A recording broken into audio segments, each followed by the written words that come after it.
Tom is my name. I had no father when I was growing up. Not having a father was commonplace for me since I was a young child. I knew my mother loved and treasured me much, so I never truly felt alone as long as she was around. But as I became older, I understood that most people accepted having a father at home as normal. One of my friends asked me why I didn't have a father while I was in first grade, I believe. I asked my mother about it for the first time at that point. "Why don't I have a father, Mom?" Out of sheer curiosity, I inquired. However, my question seemed to shake my mom. I knew I couldn't ask her any more questions when I saw the tears in her eyes. I was well aware as a child that I should not inquire about this subject. I cut my mom off just as she was gathering the courage to speak. "It's all right. Never mind. Mom, as long as I have you." She gave me a tight hug, and I gave her one in return. At the time, I didn't realize the situation in our family, but I do recall making the decision to protect my mother and never to bring her to tears again. Despite my mom's hard work, life wasn't always simple for the two of us. I therefore began looking for a part-time work as soon as I started high school. In my first year of high school, I was 6 feet tall and confident in my strength from weight training and jogging. I therefore searched for employment that required a lot of physical labor, like construction. At that point, I discovered a certain employment. "I'm going to find a part-time job, Mom. I'm considering applying after finding an excellent one." "A job that is part-time. Are you certain it's secure? Nothing harmful, isn't it?" I laughed at my anxious mother. "I wouldn't take any risks. The job, which involves scaffolding, pays well." I presented the job posting to her. I spoke to my mother since I thought she appeared momentarily astonished. "Mom, is something wrong? You appeared rather taken aback just now." "It isn't anything. The individuals in these photos have amazing muscles, don't you think? I wonder if this job would give you muscles like these." I chuckled with Mom as she teased me. "Just be careful not to hurt yourself lifting heavy things." "Don't worry, I'll exercise caution. It's time for me to start making my own money. You don't need to put forth much effort." "I'm grateful, Tom. I apologize for any inconvenience. It's acceptable to take some time off and have fun because you're still a high school student." "You know I get it. I'll manage work and play. Don't worry, I'll study hard." I began my first part-time employment in this manner. I'd attended and passed the interview at Royal Construction Company, which was seeking scaffolding workers. On a Sunday, I arrived at my first job site. "Hello, are you the guy who started today, Tom?" It was a sun-tanned, delightfully gorgeous man who smiled brightly at me. "Yes, I'm new and don't know much, but I'm excited." I greeted Nathan respectfully. "You've got a lot of energy. That's great. I'm Nathan." Nathan was friendly and easy to talk to, and I immediately liked him. At 25 years old, Nathan was like a brother to me, an only child. Sure, as a job, there were times when he had to be strict, but I understood it was natural to be corrected when I made mistakes. "Remember, Tom, you're still in high school, so there might be people on the side who act unpleasantly towards you. No matter what, always greet them politely and maintain your manners," Nathan advised me. Nathan taught me of the harsh realities of society. Through this part-time job, I learned a lot about how to interact with people, how to keep up my motivation, and how to handle those I didn't get along with. Strangely, I could accept things from Nathan that I couldn't when told by a teacher or my mom. Even when my teachers or mom told me the same things, I somehow couldn't take it to heart. But when Nathan told me, it somehow just clicked. "When you graduate from high school, what do you plan to do, Tom? Are you going to get a job somewhere?" Nathan asked me when I was in my senior year of high school. I come from a single-parent family, so in thinking of working after graduating, I responded, nodding. At my words, Nathan said something unexpected. "How about working with me then?" "Only if you're interested, of course." Nathan spoke with an unusual hint of nervousness. I was incredibly happy. Nathan, whom I admired like a brother, was asking me to work with him. I had no intention of saying anything but yes. Thank you so much, Nathan. I would love to. I really want to work with you. I shook hands with Nathan, filled with joy. Nathan smiled with relief. Thanks. I was actually really nervous about asking you. I've been anxious since last night, wondering what I would do if you said no, he admitted. I burst out laughing at his unexpected confession.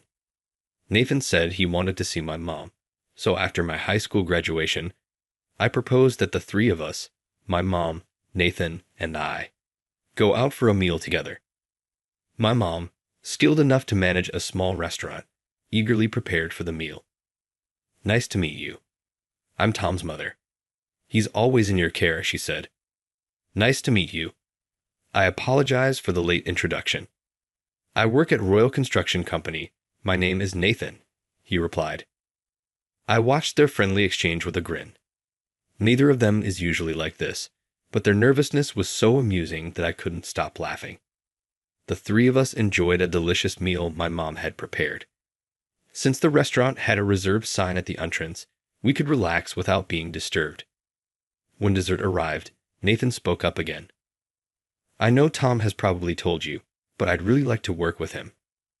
I know my words as a young man might not be very reliable, but I'll take good care of Tom, he said earnestly.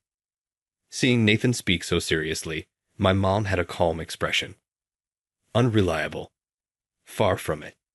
Tom always talks about Nathan when he comes home from his part-time job. He admires him so much. I have no worries at all. Please take good care of my son, she said. I felt a warmth in my eyes as my mom spoke. Stealing a glance at Nathan, I noticed his eyes were moist too.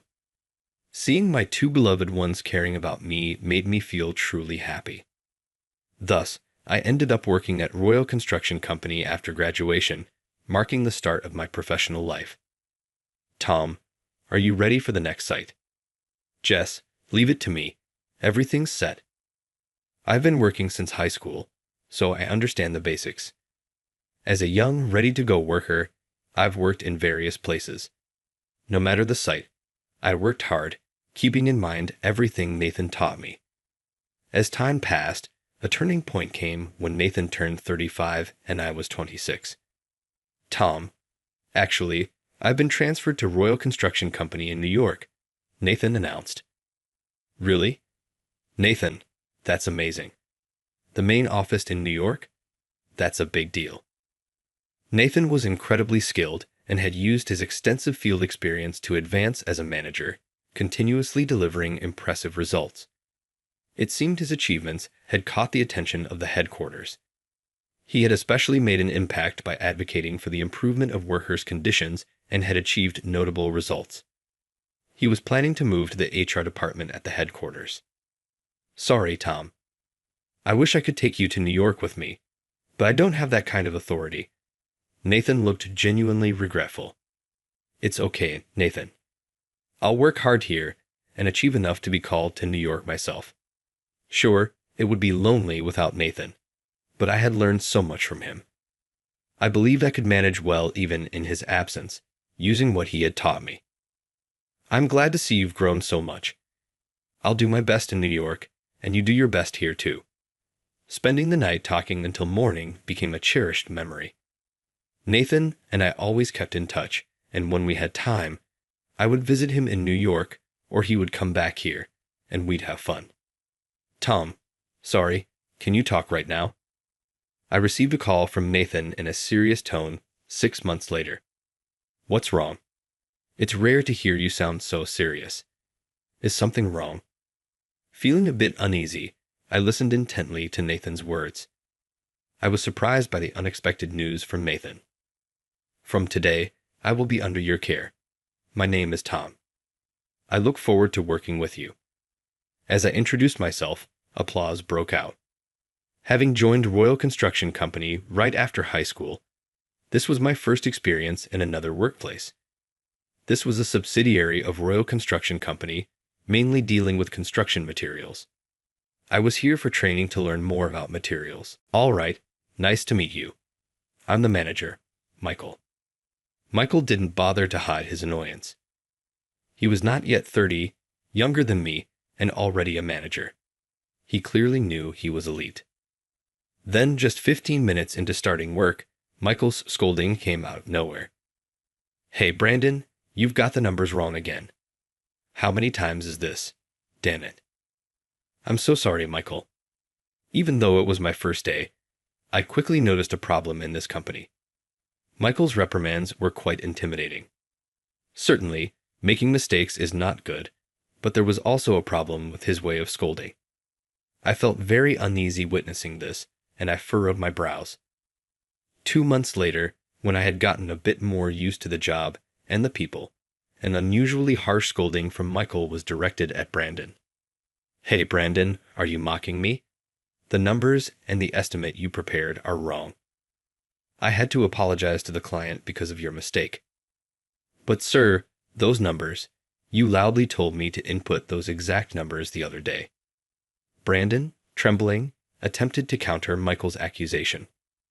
I knew Brandon wasn't mistaken because I had noted down those numbers too. "What? I never said that. Listen, what I said was this." Michael loudly recited numbers clearly different from before. I couldn't stand his behavior of blaming his subordinates for his own mistakes and trying to shirk responsibility. Brandon was already on the verge of tears. "Understand this. This is not my mistake. It's yours. Do you hear me, you useless fool?" At that moment, my patience snapped. "Michael, with all due respect, that was your mistake, not Brandon's." The room buzzed when I spoke up. Probably no one had ever directly confronted Michael before, or if they had, I hadn't seen it since I arrived. "Huck. Tom, what are you talking about?" "My mistake." "Huh. Where's your proof?" "I don't make mistakes." I was remarkably calm in the face of Michael's red-faced anger. "I have proof. When you loudly instructed Brandon to make the estimate, I also took notes. I pulled out a memo from my drawer detailing the date, time, who gave the instructions, and what the content was. Reading from the memo, I recited the numbers Michael had instructed Brandon to use. Naturally, these numbers matched perfectly with the estimate Brandon had prepared. "What? Why would you take such notes?" Michael asked incredulously. Michael always gives instructions rapidly, so I took notes in case Brandon missed anything, I explained. Michael, shaking with anger, glared at me. "Tom, you'll regret this." With a look of frustration in his eyes, he grabbed his bag and coat and stormed out. When Michael left, a palpable sense of relief spread throughout the company. "Tom, thank you. That was really a lifesaver."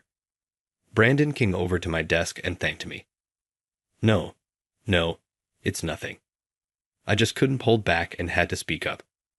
"I'm sorry if I overstepped," I replied, apologizing to Brandon. "Not at all. It was a relief to have someone step in for once," he said. Hearing this, I immediately went to Christopher's desk, the department head. "Christopher, what's going on here?" "I've only been here for about 2 months, but Michael's behavior and words are clearly over the line, aren't they?" It seemed strange to me. Despite being higher in rank than Michael, Christopher was frankly quite inconspicuous. He never reprimanded Michael, he just watched. Christopher looked uncomfortable at my remark. "I leave the training of the staff to Michael. It may seem excessive to you, but that's his way of doing things. I cannot do anything about it." "Do you think such behavior is acceptable?" I challenged. Brandon stopped me as I was about to get heated up. "Tom, come here for a second." Brandon pulled me aside to the break area. "You might not have heard this, Tom, but Michael behaves that way because of his father," he explained. "Michael's father? What do you mean?" I was really confused and asked Brandon for clarification. "Actually, Michael's dad, Dad K, is the executive vice president at Rio Construction Company's headquarters. That's why nobody, including Christopher, can complain. At first, Christopher and also the manager, Steve, used to caution him. Yes, in that company, only Michael and Christopher hold positions. I had heard the manager was on assignment, but I never knew that was the reason behind it. Everyone has their own life and family to think about. The posing Michael can lead to serious trouble." "I see. So that's the reason, but it doesn't justify Michael's tyranny. Brandon, aren't you struggling? Brandon gave her a smile at my question and shared his true feelings. It would be to lie to say I'm not struggling. I can't quit my job because my mother is sick and hospitalized. I grew up in a single-mother household, so she only has me. Really, that stuff I can relate to because I'm in the same situation. I totally understand how important a mother is. We were technically not on break, so we wrapped up our conversation quickly and got back to work. During break time, we'd go to a nearby diner and talk about various things. Since we both grew up in single-mother households, we found a lot of common ground in our childhood stories, making time fly by.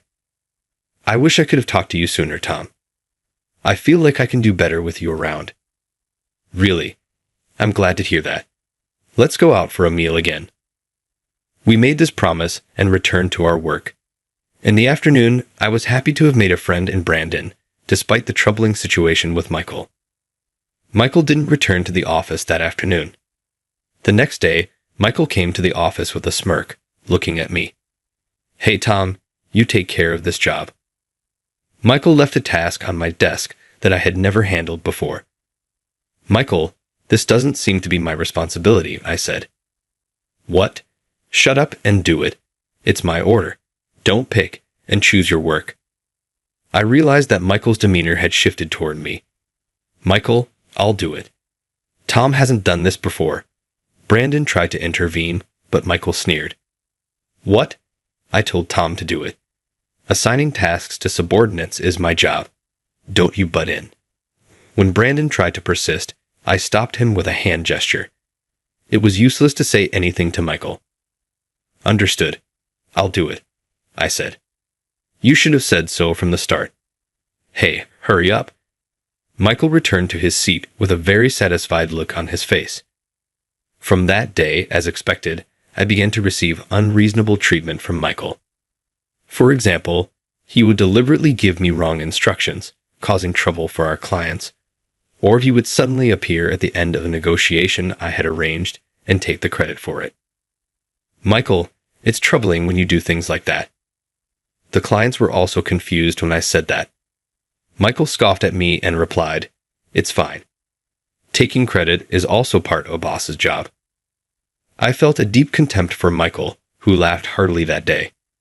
Feeling incredibly exhausted, I decided to visit my mom's small diner in Nebraska for the first time in a while. Mom, I'm home. Is the diner closed today? I entered the diner, pulling the door with a closed today sign on it. Then my mom raised her voice in a slightly flustered manner. Tom. Oh my, welcome back. I waved at my mom, who came out from behind the counter with a smile. Sorry, Mom, I came suddenly without contacting you. It's okay. Of course, have a seat. Oh, my mom froze as she looked at the counter. I hadn't seen him from where I was, but there was a man sitting at the counter. Oh, I'm sorry. I did not realize you were here. I apologized hastily. I thought he was a customer, but then I remembered the closed today sign on the diner door and wondered, what was this man doing inside? Could he be a friend of my mom's? No, I'm the one who should apologize. I insisted on being let in by your mother. Are you her son? The man, looking at me with a gentle smile, seemed to be around the same age as my mom. Could he be around the same age as my mom? He had an air of refinement, and his attire appeared high-end. I had a feeling I'd seen him somewhere before, but I couldn't quite recall. Yes, I'm Tom, her son. I greeted him respectfully. So, you're Tom. Yes, I see. I glanced at my mom, noticing her eyes were moist, and so were the man's. I had a hunch about this man's identity, and my heart started pounding loudly. Mom, is this gentleman? Could he possibly be? The two exchanged a subtle look, and then the man nodded. He proceeded to tell us everything. It was quite shocking, and I struggled to comprehend it all. That night, I was overwhelmed with various emotions and hardly slept.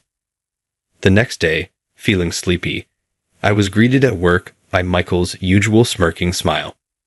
"I've been waiting for you, Tom. Do this today." As soon as I sat down, he handed me a flyer for a trip to Hawaii. "What is this about?" "We're taking a company trip to Hawaii. You take care of the reservations. There's a travel agency we always use. Coordinate with them." I had grown accustomed to being given decisions as if they were already made. If there was a precedent, there must be someone in charge, so it should be manageable. Looking at the date, it was more than a month away. I suppressed the urge to sigh and replied, "Understood. I'll get right on it." After a lot of back and forth with the travel agency, I somehow managed to secure the reservations. In reality, it was incredibly difficult, but finally, it was done. Then, on the day of the trip, I was at the airport. I had arrived early, but as the meeting time approached, there was no sign of anyone else. 60 people were supposed to come. Looking around, I found not a single familiar face. Even when the meeting time arrived, nobody showed up. Panicking, I called Christopher, but got no response. So, I called Michael. Michael answered right away. "Hello. What's up, Tom?" His voice was filled with amusement. I confronted Michael in a frantic tone. "Michael, today is the trip to Hawaii, right? Weren't we supposed to meet at the airport?" Michael began to speak, barely containing his laughter. "We're all having lunch at a different location right now." "Oh, not everyone. Brandon's not here." I told Brandon that the airport was changed. Maybe he's also alone at the airport right now. Michael burst into loud laughter on the other end of the phone. Not only Michael's laughter, but also the voices of others laughing could be heard. I was so angry I could barely contain myself. My whole body was shaking with rage. I clenched my free hand tightly, trying to calm down. The thought of Brandon being subjected to the same treatment was unforgivable. Unaware of my anger, Michael continued cheerfully, "Well, if you pay the full cancellation fee, you can come here.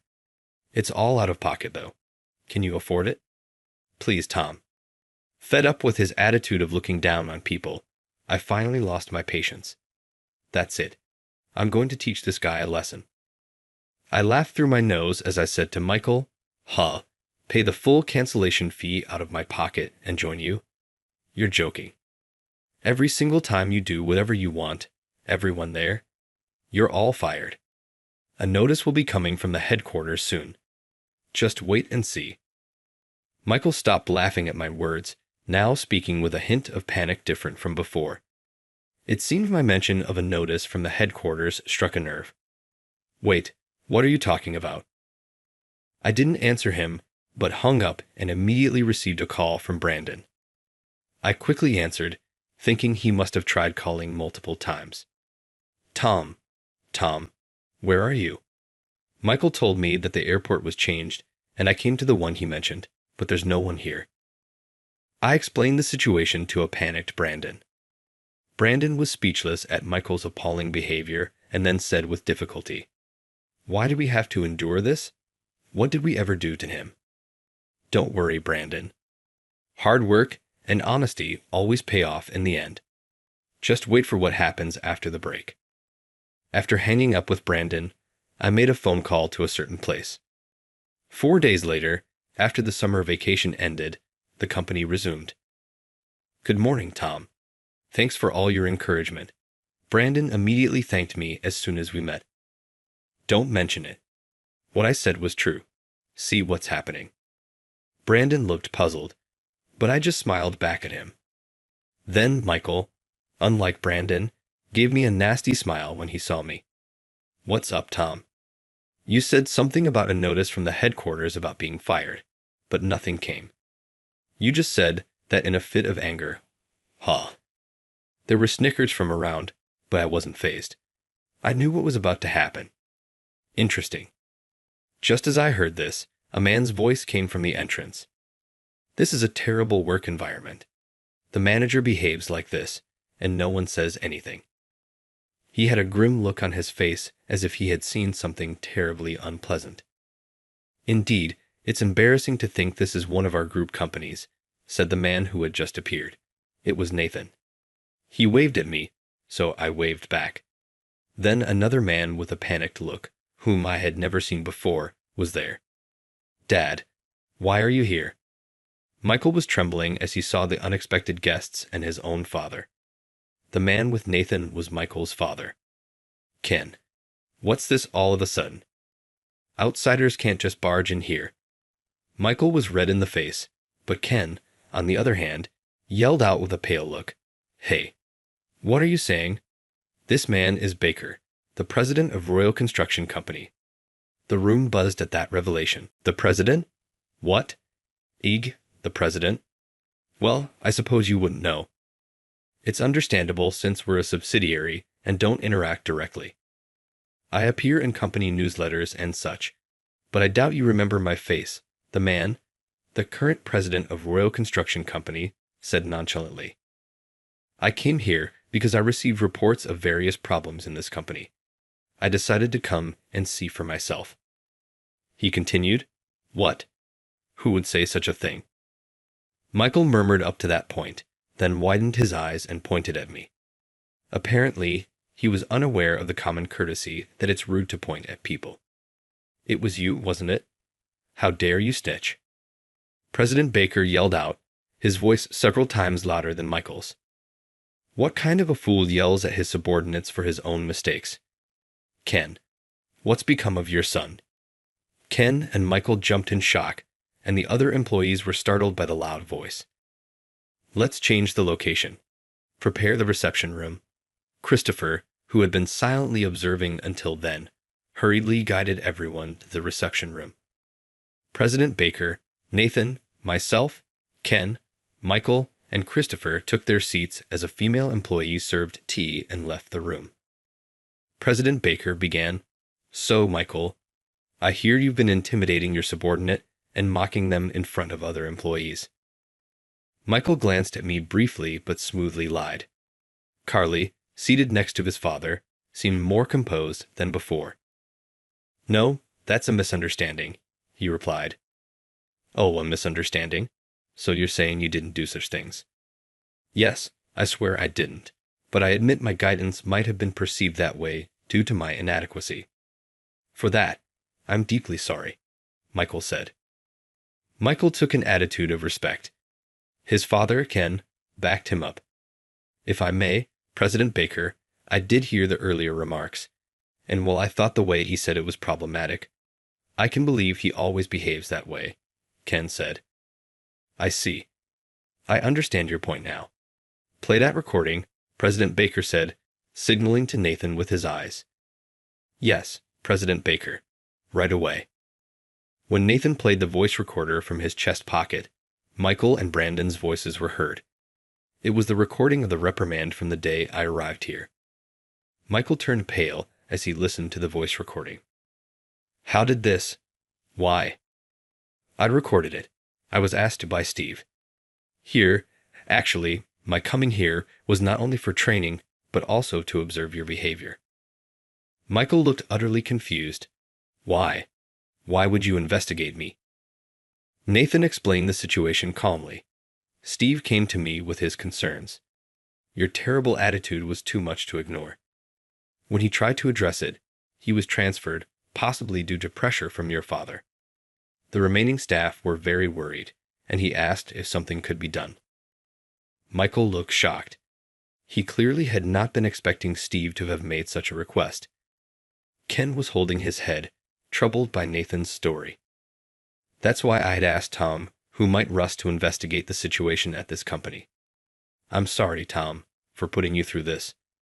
Michael, your behavior up to now is unacceptable, but what you did with the trip is beyond forgiveness.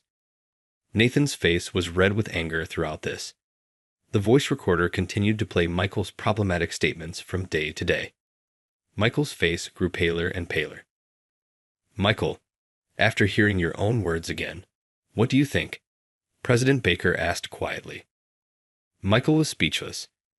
Ken seemed like he was about to say something, but as the voice recorder played the airport conversation between Michael and Emmy, he fell silent. Listen, those in higher positions must be careful when admonishing their subordinates. Even when they make mistakes, Only the mistake should be addressed, not their character, President Baker said, echoing words often said by Nathan. You'll all face the consequences of your actions. You're all fired. This company will be closed down. Those who can't value their subordinates are a negative influence on the company. Upon hearing this, Michael yelled at President Baker, Why am I fired? Huh. Don't joke around. This company is only functioning because of me. Ken dragged his spitting son away. Don't you understand yet, son? You reaped what you sowed. You've even implicated me. What are you going to do about this? Michael asked. Dad, why are you stopping me? I don't understand what I did wrong. As Michael continued to rant, Ken and Christopher dragged him out of the room. In the now quiet reception room, Nathan, President Baker, and I sat down, exhaling deeply. Really, not realizing his faults after all that is just crazy. I could only manage a rueful smile at Nathan's words. President Baker also smiled ruefully and said, I didn't expect Ken's son to be so unresponsive to reason. You must have been under a lot of stress. I truly apologize for that. It's fine, really. I like working with Nathan and wanted to be of help. Plus, I guess I was able to help Dad, right? I was extremely nervous calling President Baker Dad in the flow of the conversation, my heart pounding rapidly. Yes, President Baker of Royal Construction Company was my father. Unexpectedly, my father had been close by all this time. He looked at me wide-eyed. I'm sorry, that was presumptuous of me. As I fumbled nervously, Nathan burst out laughing. Nathan, it's not funny. Don't worry, President Baker is touched, right? President, that Tom called you Dad. At those words, my father nodded vigorously, his voice choked with emotion. I never thought Tom would call me Dad. I'm so happy. Sorry, I'm getting emotional, he said, starting to cry, genuinely remembering the first time I met him at Mum's diner. I thought about the atmosphere between my mother and father. My father told me about the past. He was a struggling architecture student dating my mom, living a tough life. When he was dating my mom, I was a poor college student aspiring to be an architect and was living a tough life. When I almost couldn't pay my tuition due to family circumstances, I met the daughter of the then president of Royal Construction Company. Somehow, she fell in love with me at first sight and offered to help with my tuition and proposed marriage. When my mom found out, she disappeared from my dad's life. My dad searched desperately for her but couldn't find her, and after much deliberation, he accepted the help, graduated from college, married the daughter, and took over the company. I'm really sorry. I know no amount of apologies will suffice, but I truly am sorry. My dad apologized, and at first, I couldn't grasp the reality of it all, overwhelmed by the amount of information. My mom said to me, Tom, I found out I was pregnant with you after I had disappeared from his life. I left because I thought marrying the daughter of Royal Construction Company would better fulfill his dreams than staying with someone unremarkable like me. My mom looked at my dad with a kind face. That was when I realized, yes, my mom truly loved him. When I found out I was pregnant, I was truly happy. I was happy to have you born. It was hard, but you grew up to be such a kind child, she said with a tearful smile. And then I received a letter from your mom. It was when you were in elementary school, with a photo of you wearing your backpack. I was really surprised, but also very happy, he said, showing me the photo of me that he treasured in his diary. At that time, my wife and my father-in-law were still alive, so I couldn't do anything. It's no excuse, but I could only contact your mom after my wife and father-in-law had passed away. My dad apologized again from the bottom of his heart. I understand. I'm an adult now, and I understand that men and women have their own circumstances. I don't feel unhappy because my mom took good care of me, and strangely, I don't hate you either, I said after a moment of silence, sharing my true feelings. I was busy comforting the two of them as they burst into tears. Once they calmed down, I reported to my dad about the matter Nathan had asked me about. When I mentioned the trip to Hawaii, My dad got furious. What's that about? I can't forgive such a person. Nathan and HR, right? I'll sort this out right away. Wait for me, he said as he left the small diner. It goes without saying that I soon received a barrage of calls from Nathan, who must have heard from my dad. Tom, what do you mean you're the son of President Baker? His confusion was severe, but now it's a funny story. Thank you, Tom.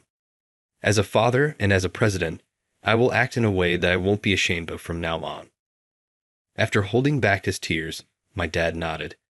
And then I remembered something. Dad, I have a favor to ask. Soon after, there was a directive, and the company was set to close, leading to everyone's resignation. Nathan said it was an overly bold way to lay people off, and he wasn't wrong.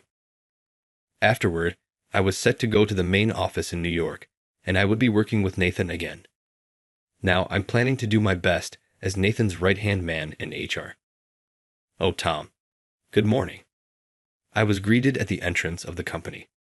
It was Brandon. Brandon, good morning. How's your mom? Yes, thanks to you. President Baker recommended a great hospital, and she's heading in the right direction. I was worried when I heard the company was closing. In fact, I had asked my dad to let Brandon work at the headquarters and to recommend a good hospital for his mom. Steve, who had been on assignment, was also back at the headquarters. I wanted Brandon, who had been working hard even through tough times and was targeted by Michael, to be rewarded for his efforts. Leave it to me. I'll take care of the job in the hospital. From what I hear, you're diligent and sincere, so there should be no problem. And so, Brandon secured re-employment at the headquarters and a transfer to a better hospital for his mother. But President Baker, why are you so good to someone like me? I couldn't believe it when I heard. Brandon said with a puzzled look. I smiled and replied, Didn't I tell you, Brandon? If you work hard and live honestly, you'll always be rewarded. If you're working hard, rest assured, there's always someone watching and appreciating your efforts. There are also those who will offer a helping hand when you need it. I don't want to be someone who attacks others for laughs. I'd aspire to be someone who extends a helping hand. I'm motivated to work hard so that those who do the right thing are rewarded, even if it's just a little.